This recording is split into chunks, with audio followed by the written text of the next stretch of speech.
It was a quiet night out in suburbia, the kind where, if the leaves rustling through the trees could be defined as a murmur, they are the only thing that pierced the silence of the night.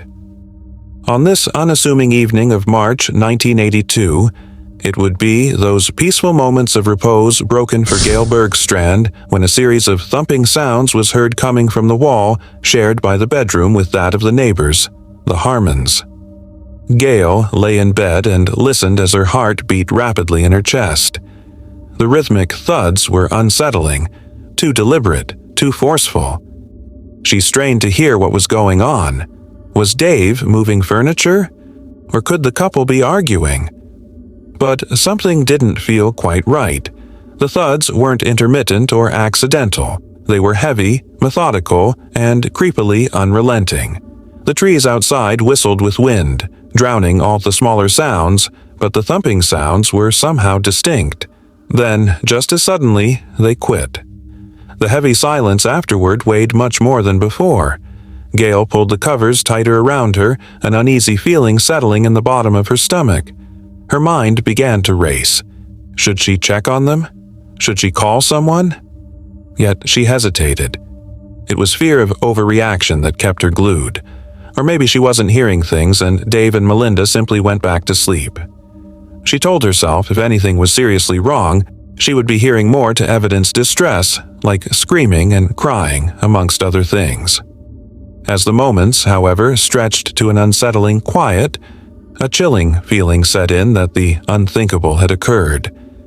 The words seemed to hover there, just in the air, almost unrealistically. Gail blinked to clear her head and comprehend what she had just heard.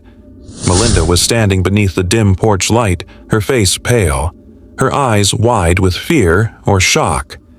Her hands shook as they clutched the doorframe as if steadying herself. For a moment, Gail hesitated. Was this real? A nightmare? But the urgency in Melinda's voice shattered any illusion of misunderstanding.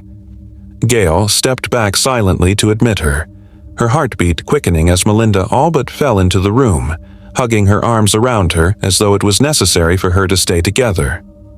She could see that in Melinda's eyes, this was not a mistake.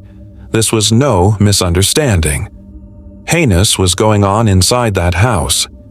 She could feel Melinda's panic like static in the air, a thick tension that made her own hands shake. The word, "I think Dave is dead," echoed in her head, but she couldn't fully grasp them. Dave was just next door. He was fine, wasn't he? Maybe there was a way to help him. Maybe it wasn't too late. But as Gail reached for the phone to call the police, a deep dread had taken a seat in her chest and a feeling that whatever had happened to Dave, it was far worse than she could imagine. Gail wasn't sure what these noises were, perhaps just the wind or the creaks of an old house settling. Then, at 3:30 a.m., there was a knock on her door. It was Melinda Harmon, frantic, almost breathless. Melinda's words were jarring. "I think Dave is dead. I think Dave could be dead." Gail was utterly nonplussed. Could it have been a nightmare? A misunderstanding? But as Melinda claimed her husband, David Harmon, had been brutally attacked, it would shortly dawn upon her that something rather darker had happened that night. The room seemed to shrink as Melinda spoke in a whisper, heavy with the weight of horror. She painted such a gruesome picture that it churned Gail's stomach. A home invasion, an unknown assailant, the terrifying sound of blows landing again and again, and Dave, her sweet, soft-spoken husband, left, lying in a pool of his own blood. A shiver inched up Gail's spine. This wasn't a burglary gone wrong. It was something far more sinister. The eerie silence that followed the initial noise was even more chilling. Gail would have liked to be able to take Melinda's story at face value, but something in the recitation nipped at her. If someone had entered the house, why hadn't she heard screams? Why had only Dave been attacked? Why did Melinda look dazed instead of devastated? Police arrived shortly. Melinda's tale was terrifying and incomplete. She said she'd been wakened by loud thuds and, in getting up, was dragged from bed by some attacker. The intruder demanded the keys to the bank where David worked as a teller. This couple's bank, the patron state bank, held the keys to their lives, literally. Melinda complied, showing the assailant where the keys were before being struck and knocked unconscious. The officers took in the view. Their flashlights swept over the dark house. Blood was splattered on walls, and hanging in the air was that thick scent of violence from metal. Dave lay on the floor, his face so badly beaten he was almost indistinguishable. One officer had to turn aside for a second and swallowed hard. It was a bad scene and did not match up at all to a simple robbery scenario. Melinda sat on the couch, wrapped in herself, her voice shaking while going over the horrors of the night. Still, her demeanor did little to soothe the detectives. Distraught, yet so composed. Something wasn't adding up. It had the police stumped. What could two burglars expect to accomplish by making Melinda open the bank vault in the middle of the night when they knew it was on a time lock? Even if they had gotten inside, all they would have found were office chairs and a check protector. There was no cash, no valuables of any kind to be stolen. The robbery theory wasn't holding up. Detectives looked at each other. This didn't add up. A burglary with no net financial loss? An assault upon Dave? A miss on Melinda? Why such brutality with the attack? The obliteration of his face, a burglar merely seeking a fast buck would never need to erase his victim's face. This brutality suggested rage, personal rage. The detectives knew from their experience. Murders this savage often were personal in nature. It wasn't someone wanted Dave to be merely removed, but rather just dead. Dave Harmon's murder had gone unsolved for almost 20 years. The town had moved on, and so did Melinda remarried, name changed, and onto a new city, far from what happened on that night. But the truth has a tendency to resurface. Years may have passed, but the shadows of that night have never cleared. Dave's murder haunted those who knew him, a ghost in the town's collective memory. His family had to struggle with the lack of closure. Their grief remained frozen in time. Melinda had crafted a new life, a fresh start. She had distanced herself from the whispers, suspicions, and the chilling legacy of what happened in that house. But justice, although slow, has no rest. And then the truth would somehow work its way up and just refuse to stay down. And then, 20 years later, finally, the scales of justice were balanced. The murder of Dave Harmon was solved. A sad love triangle tale, one of betrayal and blood, came to a close. The sound of the gavel resonated in the quiet courtroom as Mark Mangelsdorf and Melinda Rasch met their fate. The truth had clawed itself free from a sea of deceptions, its light exposing years of darkness brewing in the air. Outside, reporters were still clamoring for statements, the flash of their cameras capturing for history the ending of a long-running story of terror that gripped the quiet town. As for Dave's family, it was not euphoria, but somber relief after the verdict had been read out. Justice had been served, but it would never bring Dave back. His memory would live on, though, a reminder of a life stolen too soon and the secrets that, no matter how deeply buried, find their way to the light. When the courtroom began to empty and the last camera flashes flickered out, there was dead silence. Justice had finally been done. But for those closest to Dave Harmon, the victory seemed somehow hollow. His elderly parents clutched each other for support as they left the courthouse, their faces etched with the weight of 20 years of grief. His siblings, who had been so young with hope in their eyes, had likewise grown older under the burden of questions that had haunted them far too long.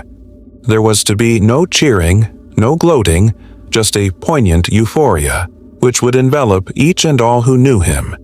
Finally, an acknowledgement had come about where truth was finally conceded.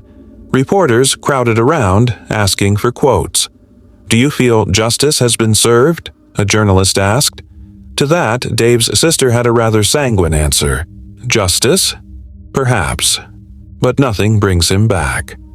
Melinda Rasch, who then played the weeping widow, stood convicted of the very mystery that surrounded it for long years. Her carefully constructed life, her new marriage, her suburban normalcy, had disintegrated in an instant. As she was led away in handcuffs, her once composed composure finally cracked. For the first time in 2 decades, it seemed, the weight of what she had done settled onto her shoulders. Years were spent skirting justice, moving forward as if the past had been buried with Dave. But the past has a way of catching up. Mark Mangelsdorf, the erstwhile brilliant businessman, the church leader, the man who had played a key role in Dave's murder, now faced a grim reality of his own. His successful corporate career had been built upon the foundation of a terrible secret, a secret that had finally seen the light of day. There was no escaping it now. The sharp suit, the polished image, all of it meant nothing as he was escorted out of the courtroom in shackles. Of course, there were many other questions. Why did Melinda ever let this happen in the first place? Was she genuinely in love with Mark or trying to get away with her marriage from Dave? Or had it sunk in earlier? Was there at all a shade of repentance? Or did reality come crashing then? It was a case those detectives who had worked in its early days had always felt something was not quite right about Melinda's account. A home invasion without any real motive. A robbery where nothing was taken. A woman left alive while her husband was beaten beyond recognition. Something personal was suggested by the brutality of the attack, yet for years the case had gone cold.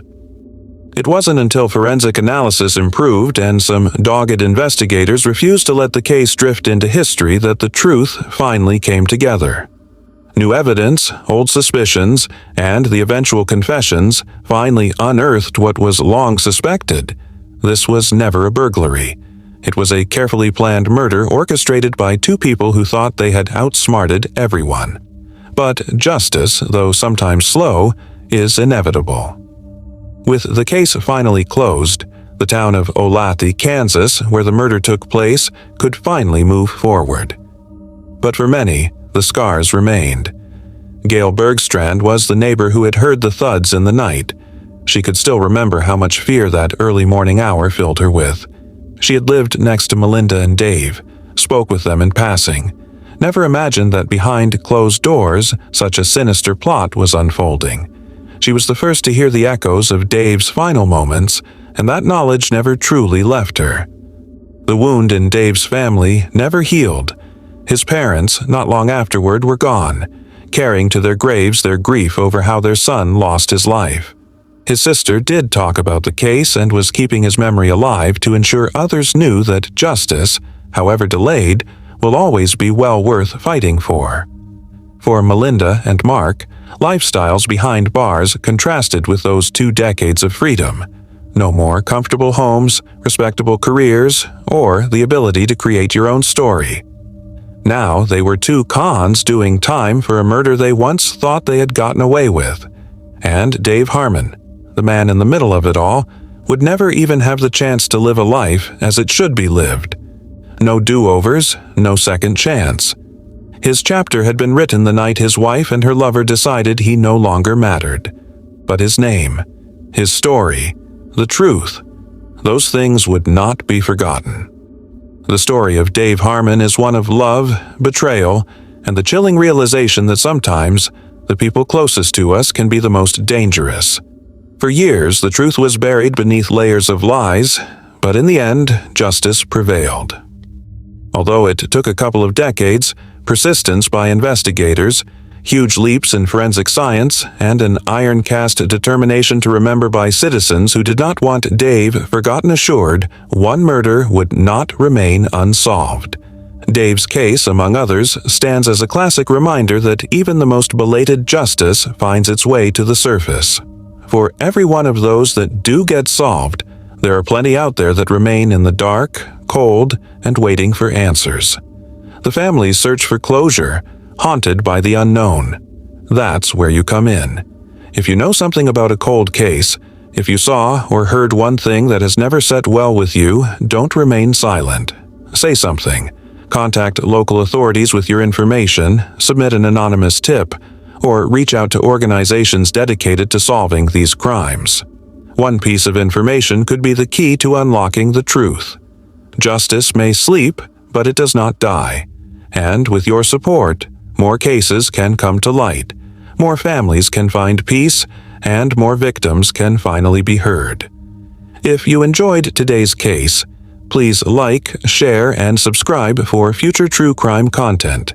And until next time, stay aware, stay wiser, and never stop searching for the truth. In the year 2002, Brenda Heist was a 43-year-old woman residing in the picturesque Lancaster County of southeastern Pennsylvania. She shared her life with her husband, Lee, and their two beloved children, an 8-year-old daughter named Morgan and a 12-year-old son, Lee Jr. At that juncture, Brenda found herself entangled in the throes of a divorce, having sought an apartment of her own but failing to qualify for government aid. On February 8th, she took her children to school, burdened by feelings of despair and emotional turmoil. After bidding them farewell, she drove to a nearby town, wandered to a serene park, and sank onto a bench, tears streaming down her face. Two passers-by approached her, inquiring about her well-being, marking the last confirmed sighting of Brenda. In the days that followed, authorities discovered her vehicle abandoned in the bus station parking lot, alarmingly close to the very bench where she had sat. Initially, investigators speculated that Brenda may have been abducted or that her husband, Lee, could have played a role in her mysterious disappearance. The notion that she might have chosen to leave her life behind was not entertained. As Lee became the focal point of suspicion, the community's sentiment turned against him. Parents forbade their children from associating with his, and he ultimately lost both his job and his home. Despite exhaustive inquiries, no other suspects emerged, and the case grew cold, remaining unresolved for an agonizing 11 years. Then, on April 26, 2013, a 54-year-old woman named Kelsey Lee Ann Smith walked into the Monroe County Sheriff's Office in Florida, surrendering herself. She confessed to being weary of evading her past and revealed her true identity as Brenda Heist. For over a decade, while Lee and their children grappled with uncertainty regarding Brenda's fate, she had been alive, residing in Florida. On the day of her disappearance, a group of homeless individuals had approached her at the park, inviting her to join them on their journey, to which she acquiesced. This decision led her to Key Largo, where she lived under bridges and scavenged for food. Eventually, she found companionship with a man and spent the next 7 years in a trailer. Upon the conclusion of that arrangement, she found herself once again navigating the harsh realities of life on the streets.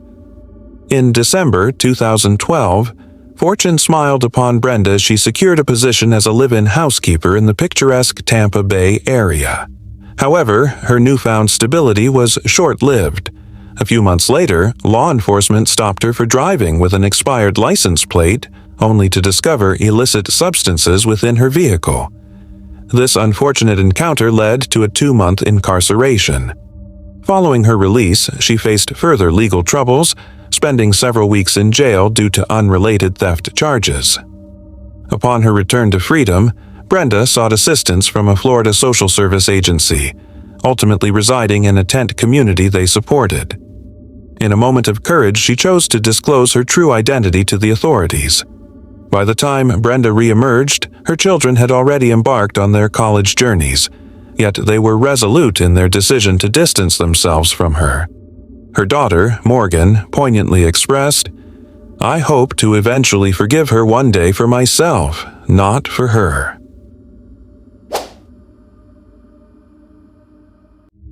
Leslie Marie Perlov, an esteemed graduate of Stanford University, was a promising 21-year-old diligently employed at the North County Law Library in Palo Alto, California, as she awaited her journey into law school at the University of Pennsylvania in 1973. A remarkable and devoted scholar, her aspirations were tragically cut short, leaving her Ivy League dreams unfulfilled. On February 13, 1973, at precisely 3 p.m., Leslie was last seen at her workplace. That very day, her Chevrolet Nova was discovered abandoned near a quarry along Old Page Mill Road. 3 days later, her lifeless body was found beneath an oak tree, west of her vehicle's location. Strangled and left in a compromising state, her tragic end would remain unresolved until advancements in technology could shed light on the case. In July 2018, DNA evidence retrieved from Leslie's remains was sent to Parabon Nanolabs, a Virginia-based firm specializing in the fusion of DNA analysis and forensic genealogy. The insights provided by the lab enabled the Santa Clara County Sheriff's Office to pinpoint a suspect. They obtained a discarded DNA sample from an item previously used by the suspect, which confirmed a match with the DNA found on Leslie. On November 20, 2018, authorities apprehended 74-year-old John Arthur Gautreaux, charging him with murder during an attempted rape related to Leslie's tragic demise. The probability of anyone other than Gautreaux being the source of the DNA found on Leslie was estimated at 1 in 65 septillion. In 1973, Gautreaux was employed as a security guard in Palo Alto, despite a dark past.